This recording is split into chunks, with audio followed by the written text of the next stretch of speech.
Okay, Assalamualaikum warahmatullahi wabarakatuh. Hi guys. So I am Nurul Amirah binti Mustafa Kamal and I would like to present to you on the summary of polystyrene process from the polystyrene website which I have attached in this video. So basically I am the representative from Polywest Sdn Berhad where you can find us in polywestsdnberhad.blogspot.com. So let's begin. So in this website, it shows the styrene deviation. So let's see what is the styrene deviation in fulfilling the world's demand. The styrene or also being used as polystyrene or PS can be divided into four categories, which is for general purposes. Foam polystyrene used in food service packaging, expanded polystyrene are used as cushioning material for fresh produce, and also high impact polystyrene, which is used for disposable cups and also refrigerator liners.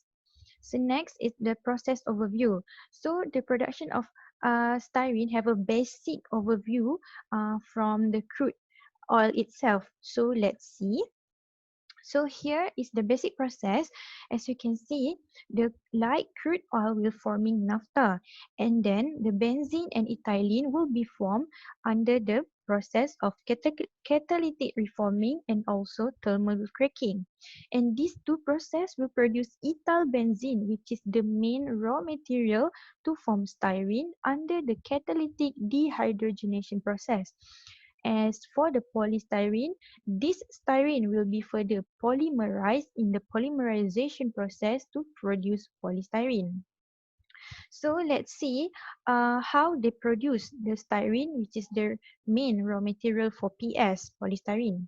So this is the process flow diagram of the dehydrogenation of ethyl benzene forming styrene.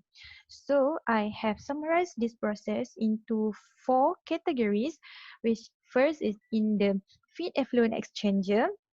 The next is the set in the reactor, and benzene and ethyl benzyl column, and lastly in the styrene column.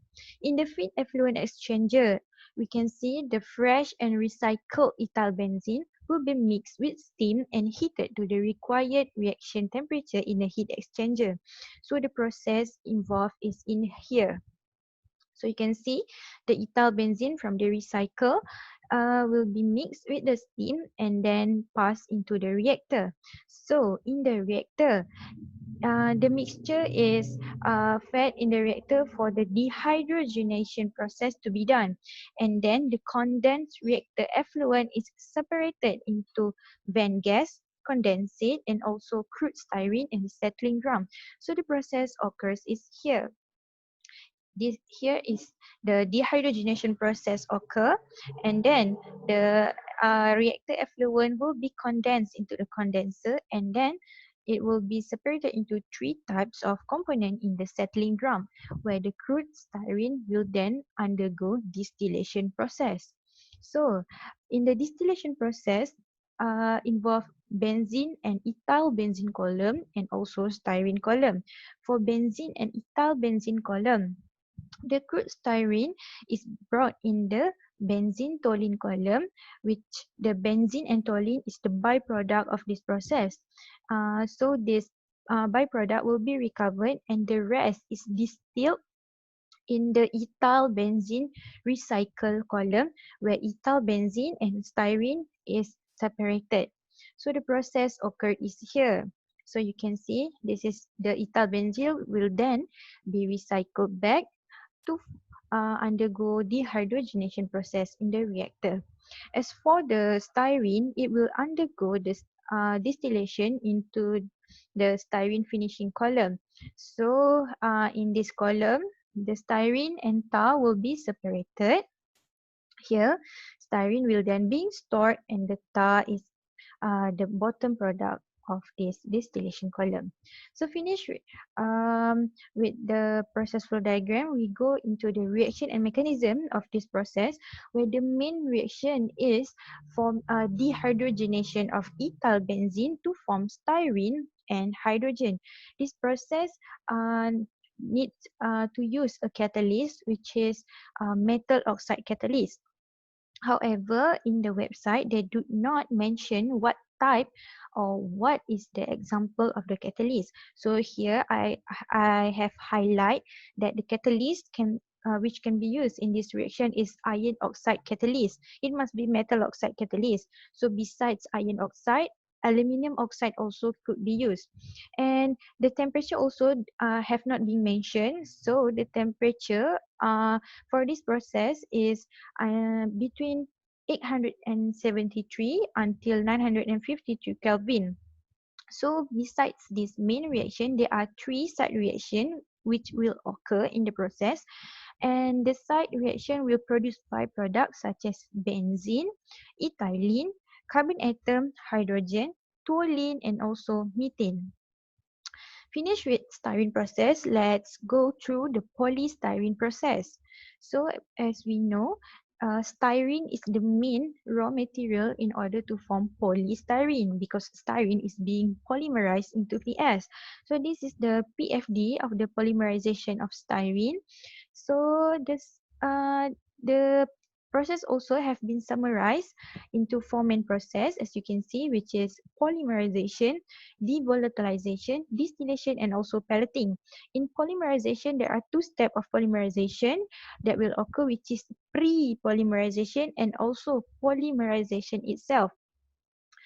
For pre-polymerization, it occurs in a CSTR reactor here, as you can see this. Oh, sorry. Okay, here this reactor.